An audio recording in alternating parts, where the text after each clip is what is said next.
Member for Nelson. I had a thought block there. My apologies. Thank you, Madam Speaker. I rise to make my contribution to this ministerial report on law and order. I just want to address a few of the things that have been raised by those opposite. The member for Johnson just spoke about having to invest and get things up and running. Well, Madam Speaker, I can announce, and I can also double down on what the Chief Minister just said. We're spending $1.5 billion on community safety. $1.5 billion on community safety. We're investing, Madam Speaker, where it needs to be done. We're spending $495 million into corrections alone, Madam Speaker. We're investing in where the previous Labor government failed to invest. They had this plan of spend all the money on police and no money into courts and no money into corrections. And I know the Attorney-General will speak about what she's doing into the court system, which is making a difference. We've just found out some figures that I think for the first time in history there's more sentenced prisoners than remand prisoners in corrections. So things are working. We've been in office for some 11 months, and unfortunately those opposite had the reins in the chequebook for some 19 out of the last 20-odd years, and they have put the Northern Territory into a position where the member for Johnson said she feels scared. Madam Speaker, that's one of the reasons why I got into government, and that's one of the reasons why the CLP got into power, got into office, because Territorians felt scared. They felt scared because the previous Labor government neglected them. They neglected to invest and put us into a situation where people weren't going shopping. People were going shopping in Howard Springs versus Casuarina because they felt scared. That's why this CLP government is investing $1.5 billion into community safety, because we want to make sure that Territorians don't feel scared, Madam Speaker. We want to make sure the Territory is a place to grow, to have your children, to be able to go shopping, to be able to go walk down the street. So we need to make sure, Madam Speaker, that there's going to be a consequence for your action. Madam Speaker, the member for 𝙍𝙀𝙇𝙀𝙑, the former Attorney-General and Deputy Chief Minister, at the end of his contribution got all fired up and got really passionate, Madam Speaker. It's just a pity he didn't do that when he was in office. He spoke about Alice Springs and how it's been neglected. Madam Speaker, he was in office. He actually chose to let the Stronger Futures fall away while he went and invested shares in an alcohol company. He made money out of misery. So it's a bit of an embarrassment for him to be able to come in here and rant and rave and get all fired up when he could have done it over the last 8 years, but he failed to do it, Madam Speaker. He let Alice Springs burn. He let Alice Springs go down. People, the stories I overheard, were driving through Alice Springs getting fuel either side of it because they didn't want to go to Alice Springs. People would pull in there and they'd get assaulted, their vehicles would get stolen. I've been there myself, Madam Speaker. You've been there yourself. You've seen these young offenders walking around the streets getting worse and worse and worse. And it's a big ship, Madam Speaker, to turn around. But we're doing what we can, and we're going to continue to work hard to make sure the Territory is the best place to work, live and play, Madam Speaker. There seemed to be a theme, Madam Speaker, between the Leader of the Opposition and the member for 𝙍𝙀𝙇𝙀 about the Chief Minister and leadership. Well, Madam Speaker, the Chief Minister has got the support of all those on this side. She's a strong leader and she's doing what she needs to do to make sure the Territory is the best place.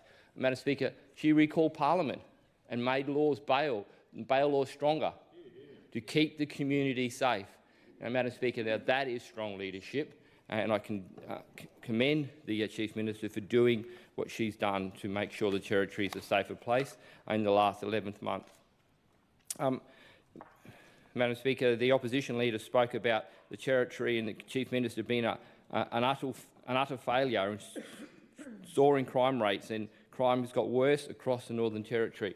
Madam Speaker, I'll just read out some crime stats for you to show that that is completely not true. Crime stats are in fact on the way down, Madam Speaker, in some places. And Madam Speaker, I'm not saying we've got it right yet. There's a long way to go, Madam Speaker, but the figures are trending in the right direction and we need more work to do. And that's why, Madam Speaker, we're in here today passing legislation about youth justice to give the youth justice officers more power. Territory-wide, robbery offences down 29%, house break-ins down 31%, commercial break-ins down 16%. So, Madam Speaker, having your house broken into, having someone going through your personal belongings is a terrible feeling. and those figures are on the way down, Madam Speaker. So for the opposition leader to come in here and talk the Territory as if crime's soaring, well, it's not correct, Madam Speaker.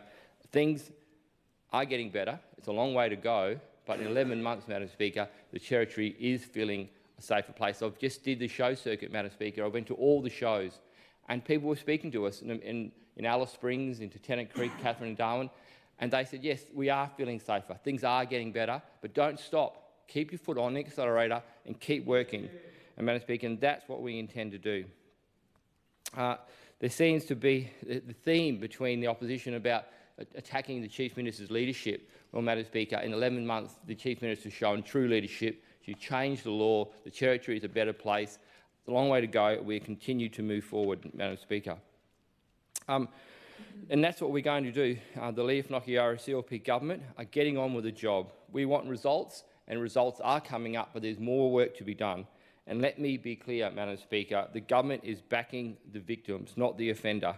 We promised action, Madam Speaker, and that's what we intend to do. We're going to continue with that action. And I'm proud to stand here today to say I'm part and I'm supporting the Chief Minister, I'm supporting the CLP team, and more importantly, Madam Speaker, I'm supporting Territorians to get about their business, to go out in the shopping centre, to go to work, to come home, to go to sport, to go down to places like Fred's Pass on the weekend, be able to leave the car in the car park, come back, and the car's still going to be there. Madam Speaker, they're the people I'm supporting, and I'm working hard, and I'm sure all the people on this side of the chamber are working hard to make sure the Territory is a better place to live. Madam Speaker, some more crime stats, some more good news, Madam Speaker. In Darwin, robbery offences down 33%, house break-ins down 50%, commercial break-ins down 13%. In Palmerston, all theft except motor vehicles down 11%. Alice Springs, house break-ins down 37%, commercial break-ins down 34%. Katherine, commercial break-ins down 36%. Tennant Creek, all theft except motor vehicles down 33%. So, Madam Speaker, these aren't just statistics, Madam Speaker. There's people's houses, there's people's lives that have been interfered with by people who are committing an offence. Madam Speaker, we're here to change the Youth Justice Act. We're going to make it stronger for the officers to do their job. But if you don't want to be in the Youth Justice Detention Centre, if you don't want to be into a watch house because you don't like it, the answer is pretty simple, Madam Speaker. Don't commit an offence. It's not rocket scientists. We need to stand into the community and make sure there's consequences. Because we know, Madam Speaker, over the last 8 years, there's been no consequences. In fact, the consequences have been watered down. The opposite changed the law about drinking in a public place. So the police only had the power to tip it out. They couldn't do anything else. They couldn't do proactive policing. They couldn't ask, what's your name? Do you have a DVO? Do you have a banned drinking register? Are you allowed to drink in the presence of other people? And what that does, Madam Speaker, people were sitting around drinking, and maybe they could drink when they're separated, but when they get together, there's a history for violence, for family violence, and yet those opposite took that away from the police, put their hands in the handcuffs, essentially, didn't let them do their job. And we saw the effects of that, Madam Speaker. No matter where you were in the Territory, the alcohol-related harm and antisocial behaviour was one of the #1 complaints that I got when I toured around the Northern Territory. And that was a direct result of the Labor government changing the law, making it easier to be able to drink in a public place, make less consequences for people drinking and doing antisocial behaviour, and taking the power away from police. Well, Madam Speaker, we've come into office and we've fixed that. We've made sure that we support the police, we support the corrections officers, we support the emergency services because they do a good job. And we need to make sure we do that. Madam Speaker, there are some 600 more prisoners in custody today than when we took office. That's not something we celebrate, Madam Speaker, but that's 600 people who are out there, who were out in the community and now in behind bars, so they can't commit more offences. They can't go out and have more victims because we are putting those victims' rights first, unlike the previous government, who seem to be allowing everyone to do what they want and eroding those consequences. We're making sure that if you do a crime, there's going to be a consequence. And if the court order you into detention, Madam Speaker, we'll find a bed for you. We'll make sure that we put you in behind bars where you belong to keep the community safe. That's their #1 priority, Madam Speaker, and we make no apologies for that. We're going to work hard to make sure the Territory is the best place to live, work and play.